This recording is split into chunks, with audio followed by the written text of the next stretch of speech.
नमस्कार सभी को। संस्कृत की कक्षा में आपका एक बार पुनः स्वागत है। अपना जो नया टॉपिक चल रहा था वह था प्रत्यय। प्रत्यय में हमने प्रत्ययों के प्रकार पढ़ लिए थे और उसके पश्चात हमने मतुप प्रत्यय को पढ़ा था। मतुप प्रत्यय के अंतर्गत हमने बताया था आपको कि ए और आ के बाद तो वत शेष रहता है, बाकी सभी में मत शेष रहता है। ठीक है, ए और आ के बाद में तो वत रहता है, बाकी सभी में मत रहता है। ठीक है, अपन ने ये अभी पढ़ा था, सकारांत शब्दों में भी वत ही लगेगा। ठीक है, अब आगे चलते हैं अपन ठक प्रत्यय पर। ठीक है, किस पर चलते हैं अपन? ठक प्रत्यय पर। ठीक है, देखिए ठक प्रत्यय क्या है। ठक प्रत्यय में क्या करना पड़ेगा हमको? देखिए, संस्कृत में ठक प्रत्यय का प्रयोग भाववाचक संज्ञा एवं विशेषण बनाने के लिए होता है। अब देखिए क्या है ये ठक प्रत्यय का प्रयोग भाववाचक संज्ञा एवं विशेषण बनाने के लिए होता है। ठक प्रत्यय का प्रयोग किस में होता है? भाववाचक संज्ञा और विशेषण बनाने के लिए किया जाता है। शब्दों के साथ जुड़ने पर ठक का इक आदेश हो जाता है। शब्दों के साथ जुड़ने पर ठक को क्या आदेश हो जाता है? इक आदेश हो जाता है। और शब्द के अब देखो बेटा, विशेषण कैसे बनाते हैं? भाववाचक संज्ञा को विशेषण कैसे बनाते हैं? जैसे मान लीजिए अपने पास में संज्ञा किसे कहते हैं? सबसे पहले तो अपन संज्ञा की परिभाषा को देखते हैं। तो व्यक्ति, वस्तु, स्थान इत्यादि का जो बोध करवाती है वो क्या कहलाती है? अपनी संज्ञा कहलाती है। ठीक है, ठीक है। फर्स्ट ऑफ ऑल तो अपन को ये पता होना चाहिए कि संज्ञा किसे कहते हैं। ठीक है, अब देखिए संज्ञा का अपन को पता पड़ गया कि संज्ञा किसे कहते हैं। तो अब जैसे मान लीजिए कोई छात्र है और वो पढ़ने में बहुत इंटेलिजेंट है। ठीक है, या वो ईमानदार है। ठीक है ना, तो यदि मान लीजिए मैंने कह दिया कि ये छात्र पढ़ने में इंटेलिजेंट है, ये छात्र खूब पढ़ता है।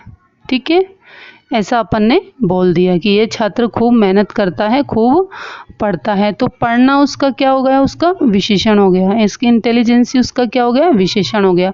तो ठक प्रत्यय के अंतर्गत किसी की विशेषता बताई जाती है। ठीक है, और ठक को क्या आदेश हो जाता है? इक आदेश हो जाता है। ठीक है, अब ये देखिए, ठक प्रत्यय का प्रयोग भाववाचक संज्ञा एवं विशेषण बनाने के लिए होता है।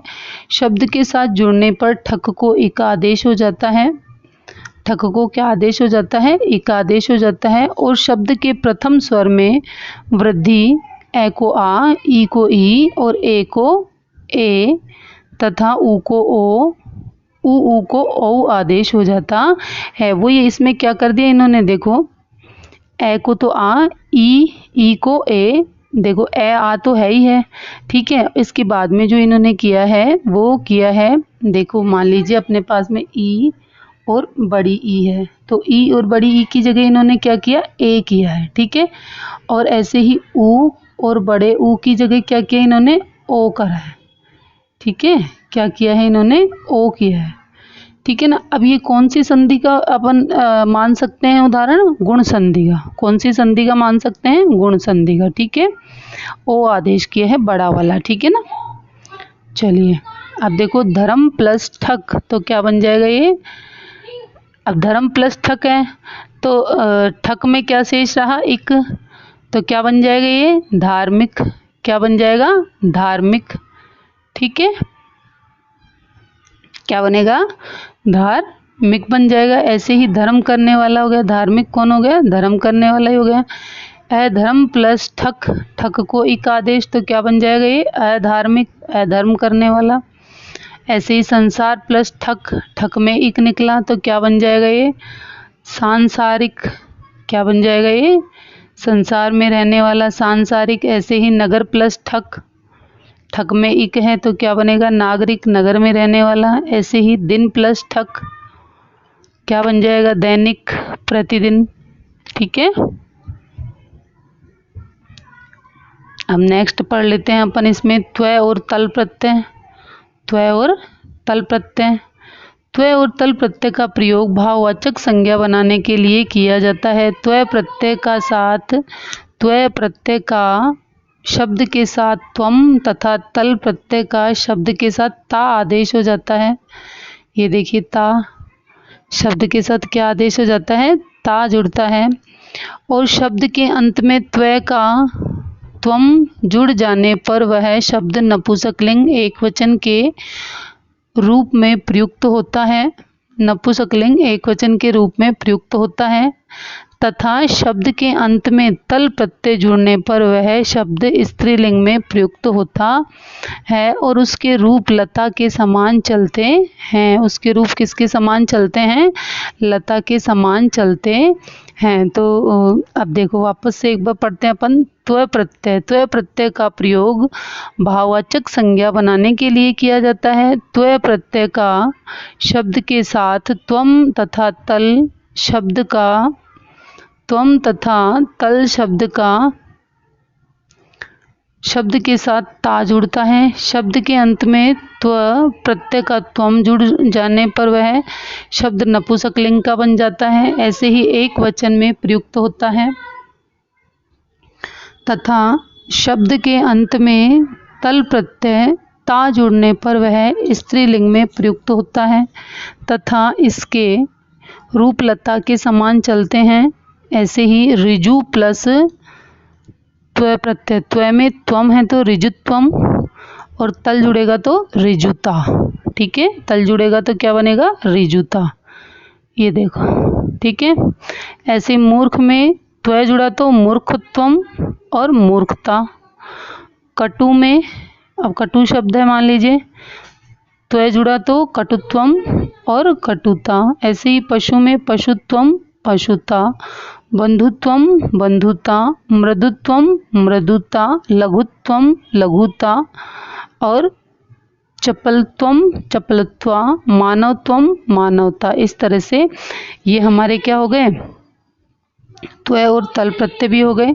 यही आपके कोर्स में है। ठीक है, अब जैसे मान लीजिए अपने पास में धैर्यवान है, ठीक है, धैर्यवान है, जन लोके पराभव न प्राप्नोति, है ना। तो धैर्यवान है तो धैर्यवान वान किस में शेष था, वानवती किस में शेष था, वानवती वत किस में शेष था, बताइए, मतुप प्रत्यय में। किस में था शेष, मतुप प्रत्यय में। तो इसका आंसर ये हो जाएगा। ठीक है, धैर्य प्लस मतुप। ऐसे ही यथा समय सर्वेषण महत्वम, तो इसमें त्वय प्रत्यय हो गया। कौन सा प्रत्यय हो गया, त्वय प्रत्यय हो गया इसमें, ये लीजिए। ऐसे विद्वंसाम एवं अस्मिन् लोके चक्षुष्मन्तः,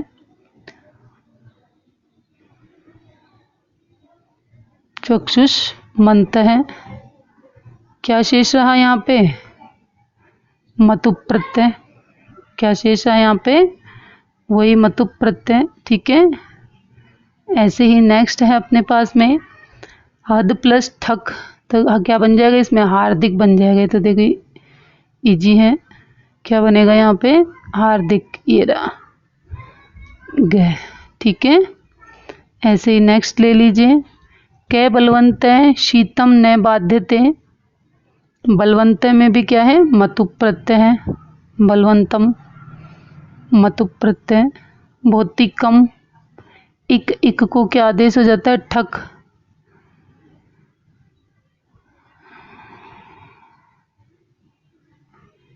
भौतिकम,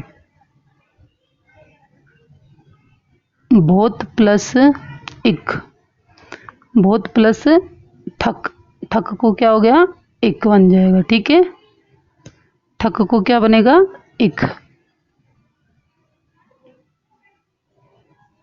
देखिए ये ठक और इक वाला देख लीजिए, अभी मैंने बताया था इसकी परिभाषा आपको। तो क्या बन जाता है, ठक को इक आदेश हो जाता है और जो इसके पास में जो शब्द होते हैं वो उसके दीर्घ हो जाते हैं। देखो अभी अपन ने किया है ना, अभी मैंने आपको देखो ये समझाया था मैंने आपको, ऊ और ऊ की जगह क्या बन जाएगा, औ आदेश हो जाता है। ठीक है, तो अब देखिए क्या होगा इसमें, भूत प्लस ठक। ठीक है, जब भी हम किसी भी चीज को देखते हैं तो अपन क्या करते हैं, सबसे पहले उसका हमें अर्थ आना चाहिए। अर्थ नहीं आता तो अपन इसको नहीं कर पाएंगे। अस्ति प्लस ठक, तो क्या बन जाएगा ये, आस्तिक। ठीक है, आस्तिक, एक शेष रहा। मतिमान तो मतुप हो गया, मतु प्लस मति प्लस मतुप, ठीक है, मतिमान, मति प्लस मतुप, ठीक है, ये हो जाएगा यहाँ पे। ऐसे मानवत्वम, मानव प्लस मानवत्वम में क्या बन जाएगा, मानव प्लस मानव प्लस त्व, मानव प्लस त्व, ठीक है। चलिए नेक्स्ट देखिए, देवत्वम, देव प्लस त्व प्रत्यय, ठीक है। ऐसे ही नृपत्वम, नृप प्लस त्व प्रत्यय, शीतलत्वम, शीतलत्वम,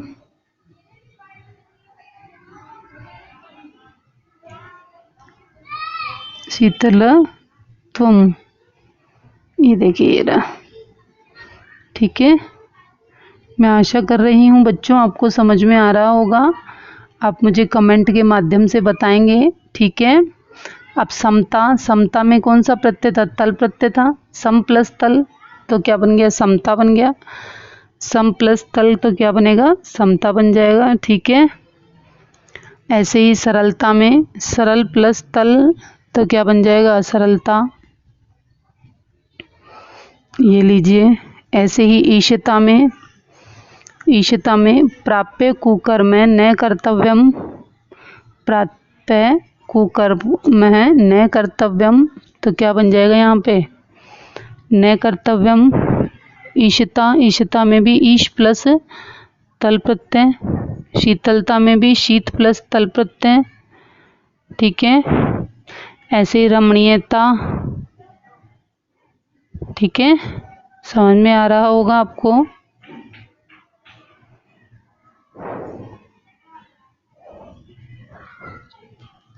ऐसे ही महत प्लस त्वम, महत्वम,